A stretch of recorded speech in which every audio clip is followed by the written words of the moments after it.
দুর্গাপূজার আরো বিস্তারিত খবর জানবো। সিরাজগঞ্জ থেকে আমাদের সাথে যুক্ত হচ্ছেন হীরক কুন। হীরক, আমাদের একটু জানাবেন যে দুর্গাপূজার প্রস্তুতি আসলে এই মুহূর্তে ঠিক কোন অবস্থায় আছে এবং সার্বিক প্রস্তুতি সম্পর্কে। হীরক,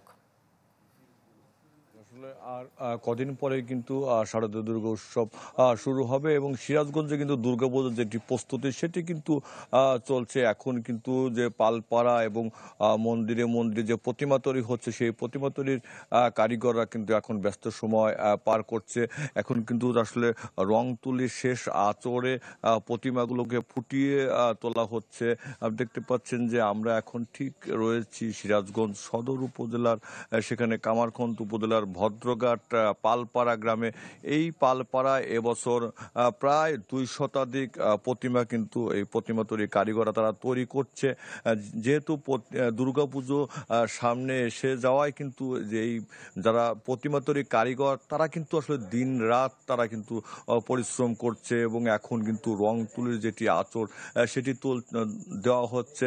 আমরা দেখেছি যে ভোর থেকেই এই পালপাড়ায় আমরা যেটি দেখেছি যে প্রত্যেকটি ঘরে ঘরে কিন্তু এই দুর্গাপূজা উপলক্ষে যে প্রতিমা তৈরি করা হচ্ছে সেগুলো কিন্তু রং তুলির আঁচড় দেওয়া হচ্ছে। এবং ইতিমধ্যে দুর্গাপুজোকে সার্বিক নিরাপত্তা দেওয়ার জন্য কিন্তু আমরা আইন শৃঙ্খলা বাহিনী, জেলা প্রশাসন সহ পূজা উদযাপন পরিষদের নেতৃবৃন্দ তারা কিন্তু তাদের যে প্রস্তুতি তারা কিন্তু সেটি সম্পূর্ণ করেছে। এবং সিরাজগঞ্জ জেলায় কিন্তু এবছর প্রায় 5 শতাধিকের উপরে কিন্তু শারদীয় দুর্গাপূজা অনুষ্ঠিত হবে।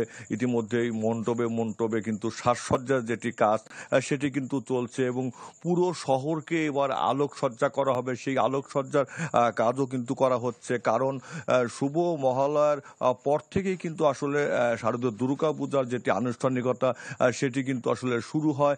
এবছর কিন্তু মহালয়ার মধ্য দিয়ে কিন্তু সেটি শুরু হয়েছে।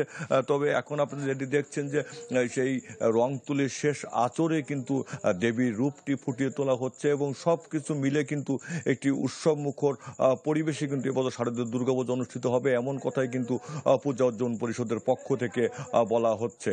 মূর্ছনা। হীরক, আপনাকে ধন্যবাদ। দর্শক, সিরাজগঞ্জ থেকে আমাদের সাথে হীরক কুন যুক্ত হয়েছিলেন, জানাচ্ছিলেন দুর্গাপূজার প্রস্তুতি সম্পর্কে।